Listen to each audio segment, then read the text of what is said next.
देखो राधा, मेरी एक बात हमेशा गांठ बांध कर रखना। मेरे बड़े भाई राम समान है और भाभी सीता। मुझे इन लोगों पर पूरा विश्वास है कि वो हमारा हमेशा साथ देंगे। आप बहुत अच्छे हैं। आप जैसा बोलेंगे मैं वैसा ही करूंगी। बड़े भैया भाभी को मैं भी सास ससुर का दर्जा देकर इस घर में रहूंगी। माँ बाप के बाद भैया ने ही मुझे संभाला है। पर एक बात बताइए, आपने अपनी पढ़ाई क्यों छोड़ दी थी? वो क्या है ना, भैया ने कहा था कि पढ़ाई के बाद भी तो नौकरी करनी है।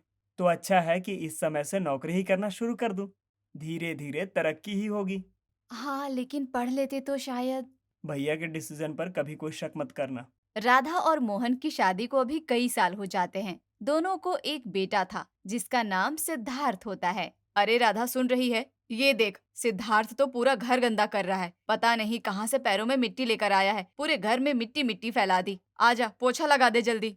हमेशा मेरी मम्मी पर आप चिल्लाती रहती हैं। खुद भी कभी कोई काम क्यों नहीं करती हैं? राधा सिद्धार्थ को जोर का थप्पड़ मारती है। ये तरीका है बड़ों से बात करने का? तुम बहुत बिगड़ रहे हो। वो घर की बड़ी है ना। हाँ, अब हमें दिखाने के लिए दो बोल झूठे डांट दो। अरे शुरू से संभाला होता तो ये ऐसे जबान ना चला रहा होता। पति की बात मानकर राधा अपने जेठ जेठानी के साथ झुककर और बहुत ही शांति के साथ रह रही थी। लेकिन एक दिन मोहन की अचानक मृत्यु हो जाती है। उसके जाने के बाद जेठानी कमला और जेठ दोनों का ही व्यवहार उसके लिए बदल जाता है। देखो राधा, अब मेरा भाई तो रहा नहीं। तुम इस घर में रहकर क्या करोगी? अच्छा होगा तुम सिद्धार्थ को लेकर इस घर से चली जाओ। राधा के तो पैरों से जमीन ही खिसक जाती है। ये कैसी बात कर रहे हैं भैया? आप तो जानते हैं मेरे माँ बाप भी नहीं है। जो है यही है। मैं यहाँ नहीं रहूंगी तो कहाँ जाऊंगी? अब ये तो तुम सोच लो। सिद्धार्थ की पढ़ाई का खर्चा तो मैं नहीं निकाल पाऊंगा, और फिर तुम भी रहोगी तो खाना पीना इतना बोझ मैं कैसे अकेला संभालूंगा? ये घर पापा का भी है ताया जी। जितना आपका है उतना हमारा भी है, तो हम यहाँ से कहीं नहीं जाएंगे। हाँ। हाय हाय, जबान देखो कितनी चल रही है इस छोटे से बच्चे की। घर का हिस्सा मांग रहा है। बंटवारा कर दे तेरे लिए हम घर का। बड़ा आया।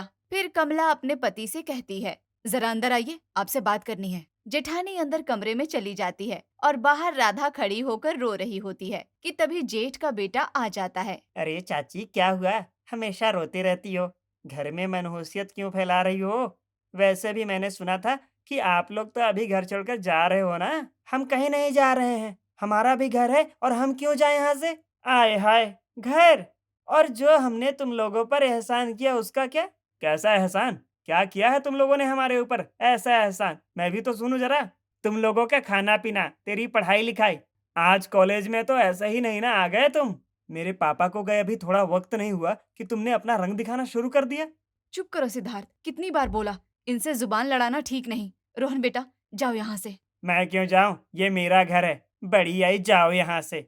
सिद्धार्थ रोहन को मारने के लिए आगे बढ़ता है कि राधा उसका हाथ पकड़ लेती है और रोहन वहां से चला जाता है। वहीं कमरे में जेठानी। अरे क्या हुआ? अंदर क्यों बुला लिया? तुमने तो कहा था कि उसको घर से बाहर निकालना है। अब बात कर रहा हूं मैं। अरे सुनो, थोड़ा दिमाग से काम लेना होगा।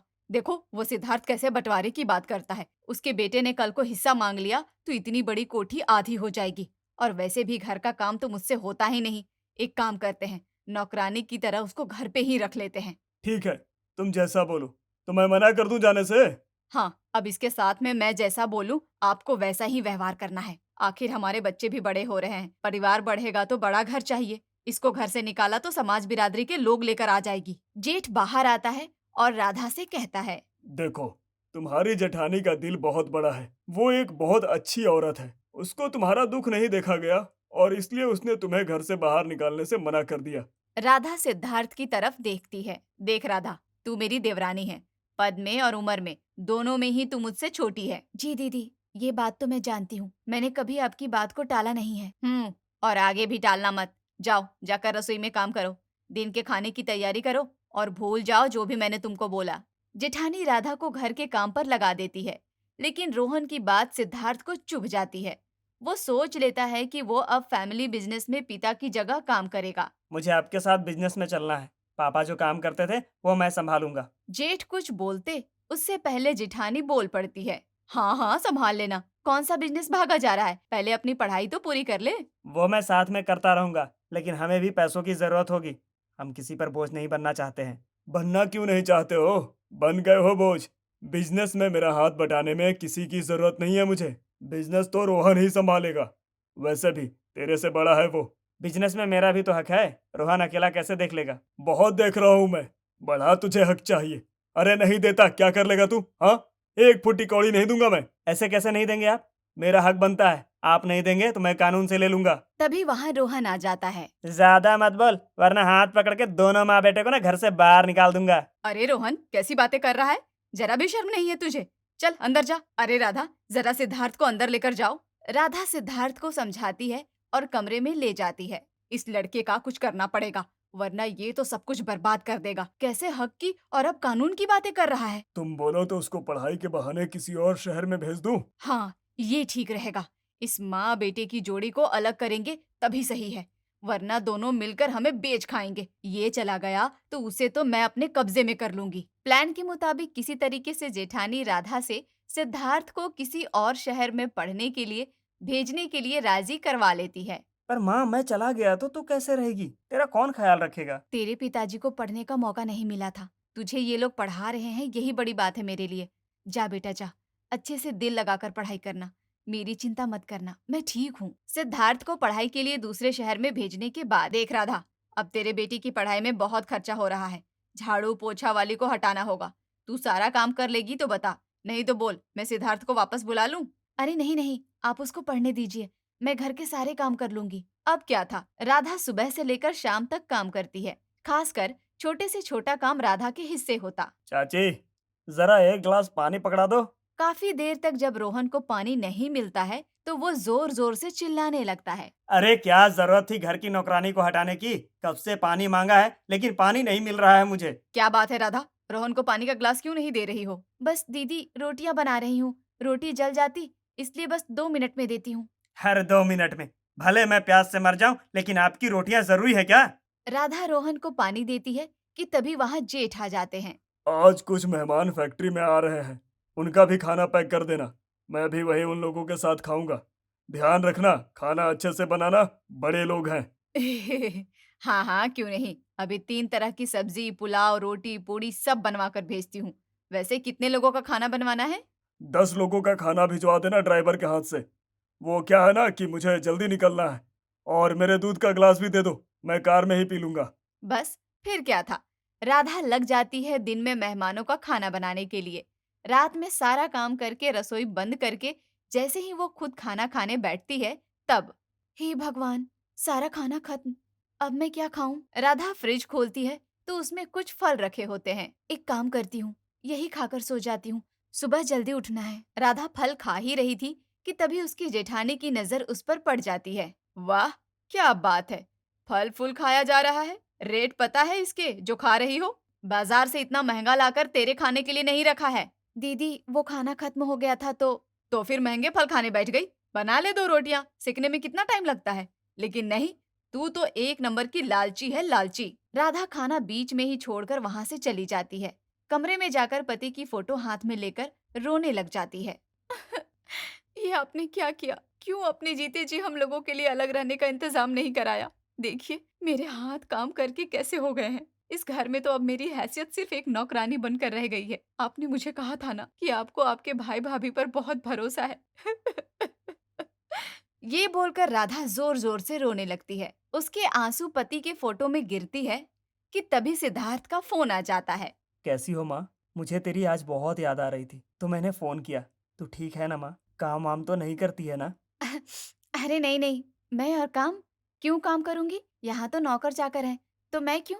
माँ, तेरी आवाज। तू रो रही थी क्या? अरे नहीं, मैं क्यों रोऊंगी? मुझे क्या पड़ी है रोने धोने की, और वो भी इतनी रात में। मैं तो बस सोने ही जा रही थी कि तेरा फोन आ गया। बस वही नींद में आवाज थोड़ी। माँ, मुझे माफ कर देना। वक्त नहीं देखा, बस तेरी याद आई और तुझे फोन कर दिया। चल तू आराम कर और सुबह बात करता हूँ। अरे नहीं, ठीक है। तेरी पढ़ाई कैसी चल रही है? मेरी पढ़ाई तो बहुत अच्छी चल रही है माँ। बस बहुत जल्दी तुझे एक और गुड न्यूज़ दूंगा। राधा सिद्धार्थ को खुश देखकर खुश हो जाती है और अपने सारे गम भूलकर सो जाती है और अगली सुबह काम पर लग जाती है। अच्छा राधा, ऐसा है कि हमारी सोसाइटी में दुर्गा पूजा का कार्यक्रम हो रहा है। अब मैंने तो हाथ में मेहंदी लगा रखी है, तू एक काम कर, वो जो टेबल में पेपर है उस पे साइन कर दे, तभी हम लोगों को प्रसाद मिलेगा। राधा बिना पढ़े उस कागज में साइन कर देती है और वो कागज प्रॉपर्टी और बिजनेस के होते हैं, जिसे धोखे से जेठानी अपने नाम करवा लेती है। कुछ दिन बाद रोहन की शादी तय होने वाली होती है। उसे देखने लड़की वाले आते हैं। देख राधा, खाने पीने में कोई कमी नहीं होनी चाहिए। लड़की वाले आ रहे हैं आज रोहन के लिए। अरे वाह दीदी, ये तो बहुत खुशी की बात है। मैं अभी किचन संभालती हूँ। लड़की वाले रिश्ता पक्का करके जा ही रहे होते हैं कि उनकी नजर राधा पर पड़ती है। ये कौन है?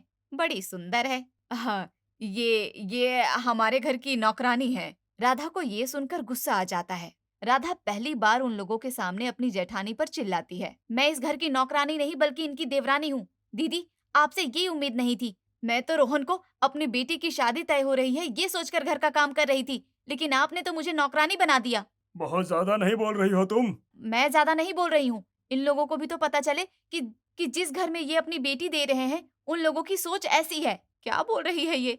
आपकी जेठानी है, लेकिन ये आपको फिर नौकरानी क्यों बोल रही है? नहीं नहीं बहन जी, ये थोड़ी परेशान है। बेचारी के पति वक्त से पहले ही चले गए और बेटा भी नहीं पूछता। अब हम लोगों के भरोसे बैठी है। बेटी की पढ़ाई लिखाई का सारा खर्च हम लोग ही कर रहे हैं। राधा जेठानी की बात सुनकर वहां से चली जाती है और खुद को कमरे में बंद कर लेती है। अरे बहन जी, इसी के कारण आप समझिए कि आपकी बेटी यहाँ राज करेगी राज, क्योंकि सारा काम हम लोग इसी से करवाते हैं। आपकी बेटी को यहाँ कोई काम करना नहीं पड़ेगा। अरे वाह, ऐसी बातें हैं तो ठीक है। वहीं राधा अपने कमरे में रो रही होती है। जेठानी उसका दरवाजा जोर जोर से खटखटाती है। राधा बाहर आती है। ये क्या हरकत की तुमने आज? शर्म नहीं आती तुझको? अरे तुम्हारे बेटे की शादी नहीं हो रही है तो क्या पूरी जलन मेरे बेटे की शादी में निकालेगी? अगर रिश्ता टूट जाता ना तो फिर मैं तुझे बताती राधा। दीदी, मैं इस घर को अपना समझकर यहाँ काम करती थी। मुझे नहीं पता था कि आप मुझे नौकरानी समझती हैं। नौकरानी नहीं तो और क्या है तू? हमारे सर का दर्द है। एक तो तुझे खिलाया पिलाया, तेरा बेटा पाला और हमें ही सुना रही हो। फिर रोहन की शादी आरती से हो जाती है। शादी के बाद आरती आरती चाय का प्याला लेकर राधा के कमरे में जाती है। अरे बेटा, तुमने क्यों चाय बनाई? मैं तो आ ही रही थी। नहीं नहीं चाची जी, आप आज से कोई काम नहीं करेंगी। मैं हूं ना काम करने के लिए, मैं करूंगी काम। राधा आरती से चाय लेकर पी ही रही होती है कि तभी वहां जेठानी आ जाती है। वाह रे राधा, तूने तो कमाल कर दिया। मेरी बहू को नौकरानी बना रखा है। दीदी, घर का काम करने वाली हर औरत नौकरानी नहीं होती, समझी आप? जेठानी को राधा पर गुस्सा आ जाता है। अरे वाह, कब से देख रही हूँ मैं। तू अब जबान चलाने लग गई है। आरती, चलो कमरे में। जेठानी अपनी बहू को लेकर अपने कमरे में चली जाती है और ना जाने क्या पट्टी पढ़ाती है कि अगले ही दिन। अरे वाह चाची जी, क्या सारा दिन धीरे धीरे लगी रहती हो? वो काम में जरा हाथ जल्दी जल्दी चलाया करो। अरे बहू, तू क्या करने लग गई? तू क्यों काम कर रही है? ये है ना? हाँ माँ जी, देख रही हूँ चाची को, लेकिन ये है कि धीरे धीरे काम कर रही है। इनको कब से चाय बनाने के लिए बोला है? अरे नहीं नहीं, मैं अभी चाय बनाकर ला रही हूँ। जाओ तुम अपने कमरे में, मैं चाय बनाकर आती हूँ। कमरे में कहाँ जाएगी? हम यहीं बैठे हैं। जल्दी ला चाय। बेचारी राधा सबको चाय दे रही होती है कि थोड़ी सी चाय जमीन पर गिर जाती है। अरे चाची, हाथ भी कांपने लगे हैं आपके अब तो। पता नहीं क्यों घर का काम बढ़ाने के लिए माँ जी ने इनको रखा हुआ है। जेठानी राधा को डांट ही रही होती है कि वहाँ सिद्धार्थ आ जाता है। अचानक से वो माँ को सरप्राइज देना चाहता था, लेकिन ये क्या, अपनी माँ की नौकरानी सी हालत देखकर उसे गुस्सा आ जाता है। आपसे ये उम्मीद नहीं थी कि मेरे पीछे आप मेरी माँ के साथ ऐसा व्यवहार करेंगी। आपने मेरे सामने माँ को नौकरानी भी बोला। हाँ तो ले जा अपनी माँ को यहाँ से। हमें भी यहाँ इसकी कोई जरूरत नहीं है। नौकरानी को नौकरानी नहीं बोलेंगे तो क्या बोलेंगे? वो नौकरानी नहीं, घर की मालकिन है। और अब वक्त आ गया है कि हम कानूनी दांव पेच में पड़े, क्योंकि सीधे रास्ते से तो आप हमें हमारी प्रॉपर्टी और बिजनेस का हिस्सा तो देंगे नहीं। ये सुनकर जेठानी जोर जोर से हंसने लगती है। कैसी प्रॉपर्टी और बिजनेस? पैसे दे तो दिया तुम लोगों को। फिर वो पेपर दिखाकर कहती है, तेरी माँ ने सब कुछ खुद हम लोगों के नाम कर दिया है। तुम लोगों की यहाँ फूटी कौड़ी नहीं है। चलो निकलो यहाँ से। चुपचाप जाओगे या धक्के देकर बाहर निकालें? राधा अपना साइन देखकर हैरान हो जाती है। मैंने कब आपके नाम किए पेपर? मैंने कभी कोई घर की प्रॉपर्टी आपके नाम नहीं की। जो सिद्धार्थ का हक है वो सिद्धार्थ लेगा। ये साइन तेरा है या नहीं, भूल गई?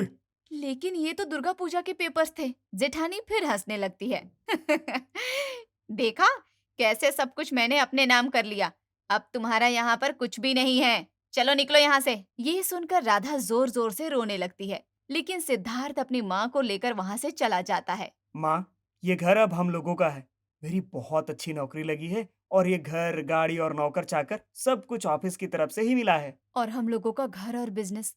तेरे पिता को अपने भाई भाभी पर पूरा विश्वास था। उसमें तो अब कानूनी प्रक्रिया होगी, लंबा समय लगेगा, लेकिन तब तक तो सुकून से रहना है ना। सिद्धार्थ अब कानूनी लड़ाई लड़ता है और अपने घर और बिजनेस में अपना हक लेकर पिता के बिजनेस को और ऊंचाइयों में पहुंचाता है।